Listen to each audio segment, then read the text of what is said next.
এই হচ্ছে আরেক তথ্য। এটা হচ্ছে আমাদের সোফা কোম্পানির বাইক। আমাদেরকে অনেক বেশি কমফোর্ট দেওয়ার জন্য এসিআই এর প্রথম উদ্দেশ্য ছিল সোফা ইনপুট করা, সোফাতে লাভ কম, তাই এসিআই বাইকের মাধ্যমে আমাদের কাছে কমফোর্ট বিক্রি করতেছে। এটা হচ্ছে লবণ কোম্পানির সবচেয়ে দামি 125 সিসি বাইক। तो रुको जरा, सबर करो। এখন আপনারা বলতে পারেন এই বাইকটা তো 150 সিসি, এই বাইকের গায়ে কোথাও লেখা না 150 সিসি। আমার চালায় মনে হয়েছে 125 সিসি, তাই আমি বলতেছি 125 সিসি। समझ रहे हो समझ रहे हो आप? এসিআই এবং এসিআই এর দালালরা বলে এই বাইকের মধ্যে শুধু কমফোর্ট কমফোর্ট আর কমফোর্ট। এই সাদা বাংলা বাইক নাকি কমফোর্ট দিয়ে ঠাসা। আমার কথা হলো এই 125 সিসি বাইকের যে কম্পিটিটর গুলো আছে, প্লাটিনা 110, ডিসকভার, হিরো স্প্যান্ডেল, এগুলা কি কমফোর্ট না? এই বাইকটা নাকি মাইলেজ খুব ভালো দেয়। আরে ভাই, প্লাটিনা তো 70 দেয়। এখন অনেক দালালরা তেলে বেগুনে জ্বলে উঠবে, কারণ তাদের প্রিমিয়াম বাইককে আমি প্লাটিনের সাথে তুলনা করছি। কমেন্টে গালাগালি শুরু করতে পারে। আচ্ছা চলেন প্লাটিনের সাথে কম্পেয়ার করেই দেখি।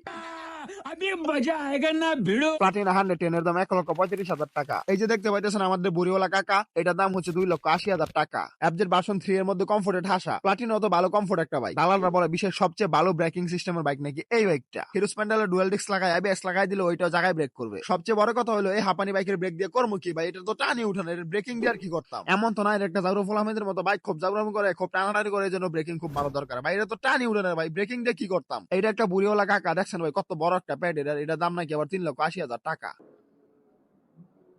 এই বাইকটার ভালো দিকগুলো যারা বলে তারা মূলত যে দিকগুলো বলে, এটার ব্রেকিং ভালো, কমফোর্ট ভালো, মাইলেজ ভালো, ভাই এই সবকিছু হিরো স্প্যান্ডেলে আছে। আপনি ওইটা নিয়ে নেন, দাম আরো 1.5 লাখ টাকা কম পাইবেন। এফজেড ভার্সন 3 125 সিসি কিন্তু একটা আপডেট ভার্সন চলে আসছে, এফজেড 25 150 সিসি। कैसा लगा मेरा मजाक? ভাই এই বাইকের নাম শুনলে আমার হাসি পায়। ইন্ডিয়াতে এফজেড 25 এর বিদায় আত্মার মাগফিরাত কামনা করেছে 2020 সালে। 2020 সালে ডিসকন্টিনিউ হওয়ার সময় বাইকের দাম ছিল 1,54,000 রুপি। সেই বাইকের মধ্যে এসিআই লবণ মাইকে নতুন করে ব্যাটারি নাসাইয়া 4,35,000 টাকা দাম ধরে বাঙালির গোয়ার মধ্যে ঢুকানোর চেষ্টা করতেছে।